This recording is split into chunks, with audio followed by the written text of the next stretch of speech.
इस चैप्टर से पहले हम एआई टूल्स, बीट डिटेक्शन और लिरिक्स रील्स का बेस बना चुके हैं, इसलिए हम यहाँ पे बेसिक एडिट कैसे करें पर टाइम वेस्ट नहीं करेंगे। इस चैप्टर 6 का काम है हम पहले से सीखी हुई चीजों का एक फास्ट प्लस रिपीटेबल सिस्टम में कन्वर्ट करना, ताकि आप सेम क्वालिटी मेंटेन कर सको, कम टाइम में ज्यादा रील्स बना सको और आपकी हर रील एल्गोरिथम फ्रेंडली हो। ये वाला चैप्टर एग्जीक्यूशन से ज्यादा आपकी थिंकिंग अपग्रेड करने का है। Part 1 focus point, viral reel का बैकबोन। सबसे पहला और सबसे इम्पोर्टेंट पॉइंट फोकस, जो कि मोस्टली क्रिएटर्स सोचते हैं कि अपनी एडिटिंग स्किल स्ट्रॉन्ग कर लेंगे तो हमारी रील चल जाएगी। तो आपके एडिटिंग चाहे कितनी भी अच्छी क्यों ना हो, आपकी रील वायरल नहीं होगी, रील वीक हो जाएगी। फोकस का मतलब क्या आता है आज मैं आपको बताता हूँ। व्यूअर्स को रील से सिर्फ एक ही बात समझ में आनी चाहिए, टॉपिक और फोकस में फ़र्क होता है। टॉपिक और फोकस में फ़र्क होता है। टॉपिक है एआई एडिटिंग और फोकस है एक एआई डिसीजन जो आपके एडिटिंग टाइम काफ़ी कम कर देता है। फोकस क्लियर होने का इफेक्ट, जब आपका फोकस क्लियर होता है तो आप अननेसेसरी क्लिप को रिमूव कर देते हैं और आपको ओवर इफेक्ट लगाने का बिल्कुल मन नहीं करता। सच बताऊं, मेरा भी नहीं करता। तो आपके एडिटिंग नेचुरली फास्ट हो जाती है। यहाँ पे एआई का रोल क्या है?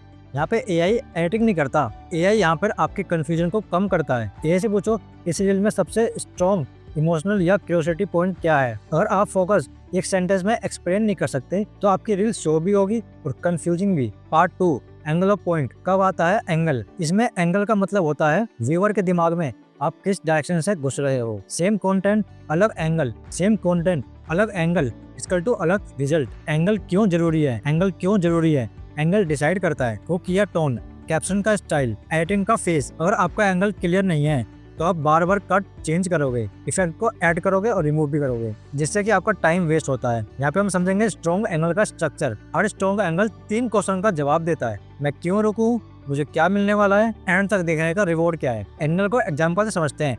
करेक्शन एंगल, व्यूअर्स को लगता है शायद मैं गलत कर रहा हूँ। स्पीड एंगल, व्यूअर सोचता है इससे मेरा टाइम बचेगा। अथॉरिटी एंगल, इससे ट्रस्ट बिल्ड होता है, रेसिस्टेंसी कम होती है। Contrast angle, brain naturally comparison पसंद आता है। एंगल डिसाइड होने के बाद आपकी एडिटिंग आधी हो जाती है क्योंकि आपका डायरेक्शन क्लियर होता है। Part 3 AI plus editing, advance speed logic. यहाँ पर हम सबसे इम्पोर्टेंट बात मिसअंडरस्टैंडिंग को समझेंगे। एआई से एडिटिंग पूरी करवाना कि एआई से डिसीजन फास्ट करवाना। Step 1 AI for pre editing decision. AI का best use, hook line suggest करना, इमोशनल पीक बताना और कैप्शन कीवर्ड्स आइडेंटिफाई करना। इससे आप टाइमलाइन पर एक्सपेरिमेंट नहीं करते, डायरेक्ट एग्जीक्यूशन करते हो। अब जानेंगे इसका फायदा क्या होता है। आपकी एडिटिंग फास्ट होती है, आपका डाउट कम होता है, कंसिस्टेंसी इंप्रूव होती है। स्टेप 2 बीट डिटेक्शन और advance reality. Auto beat detection सिर्फ म्यूजिक सुनता है, व्यूअर्स इमोशन फील करता है, इसलिए हर बीट पे कट करना जरूरी है। कभी कभी बीट को स्किप करना डिटेंशन बढ़ाता है। एआई का काम है मेजर बीट को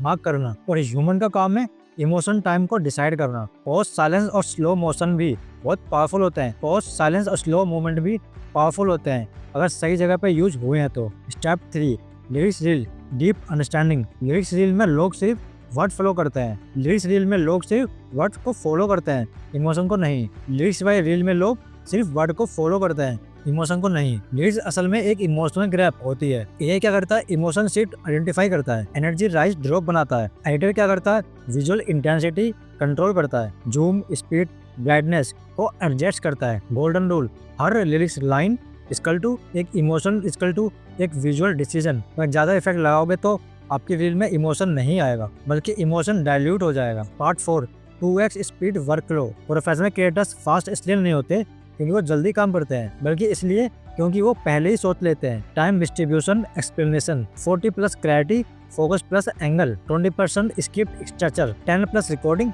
30+ आपका एडिटिंग। जो बिगनर्स होते हैं वो सिर्फ एडिटिंग पे ही अटक जाते हैं, इसलिए स्लो और इनकंसिस्टेंट हो जाते हैं। बैचिंग विद एआई, एआई का सबसे स्मार्ट यूज एक साथ हुक्स बनाना, एक साथ कैप्शन रेडी करना, एक साथ स्क्रिप्ट को कंप्रेस करना। क्रिएटिविटी एक टाइम और एग्जीक्यूशन अलग टाइम। क्रिएटिविटी का अलग टाइम होता है और एग्जीक्यूशन का अलग टाइम होता है, जिससे आपकी स्पीड फास्ट हो जाती है। पार्ट 5 इस चैप्टर 6 का फाइनल वर्क फ्लो। चैप्टर 6 का पूरा वर्क फ्लो सिंपल है। एक क्लियर फोकस, एक defined angle, human emotion based cut, simple visual plus strong timing. Speed का मतलब जल्दी करना नहीं होता, बल्कि स्पीड का मतलब होता है वेस्ट एलिमिनेट करना। इस पूरे कोर्स का एक फाइनल ट्रूथ याद रखो, एआई आपको फास्ट बना सकता है, टूल्स आपको एफिशिएंट बना सकते हैं, लेकिन वायरल रील तब बनाते हैं जब human thinking plus AI speed साथ काम करते हैं। अगर आप इस चैप्टर सीरीज का रूल फॉलो करते हैं, आपका एडिटिंग टाइम कम होगा और आउटपुट रिपीटेबल होगा और आपकी ग्रोथ प्रेडिक्टेबल होगी।